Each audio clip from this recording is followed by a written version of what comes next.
کہتے ہیں کہ غامدی صاحب سے بات پوچھی جائے، میری ساری زندگی اپنے کام اور بزنس میں لگی، فیملی اور بچوں کو پالنے میں زندگی گزر گئی، نماز بھی اس طریقے سے میں نے ادا نہیں کی، لیکن اب کچھ شعور بیدار ہوا ہے، روزوں کا بھی کبھی کوئی حساب نہیں رکھا تھا، تو یہ جو پہلے روزے، نماز، زکوٰۃ رہ گئی ہے، اس کے بارے میں اب یہ کیا کریں، اور پریشان ہیں اس حوالے سے کہ پوری زندگی تو غفلت میں گزری، تو اب ڈر لگتا ہے کہ رستے پر آ بھی گئے تو کیا کریں گے؟ نہیں، اللہ تعالیٰ نے اگر توفیق دے دی ہے تو فرمایا ہے قرآن مجید میں کہ میرے بندو، تم نے بڑے سے بڑا ظلم بھی اپنے اوپر کیا ہے تو لا تقنطوا من رحمت اللہ کی رحمت سے مایوس نہیں ہونا چاہیے۔ یہ توفیق تو آدمی کو دنیا سے رخصت ہونے سے چند منٹ پہلے بھی مل جائے تو اللہ کی عنایت ہے۔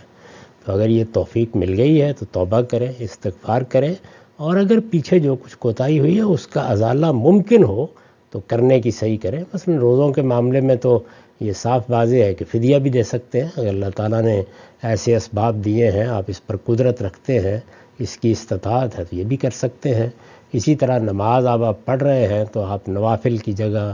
کچھ نہ کچھ نماز زیادہ پڑھتے رہیں تاکہ اللہ تعالیٰ کچھ کسر کا جبر کر لے۔ تو یہ سب تو ہو ہی سکتا ہے، لیکن اگر ان میں سے کچھ بھی نہ ہو سکے تو توبہ، استغفار، رجوع یہ اللہ کو بہت پسند ہے، اور اللہ تعالیٰ نے ایسے ہی لوگوں کے لیے یہ فرمایا ہے قرآن مجید میں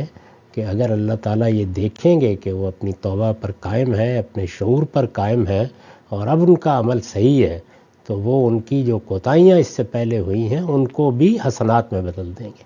تو اللہ کا کرم ہوگا، اس پہ بالکل مایوس نہیں ہونا چاہیے۔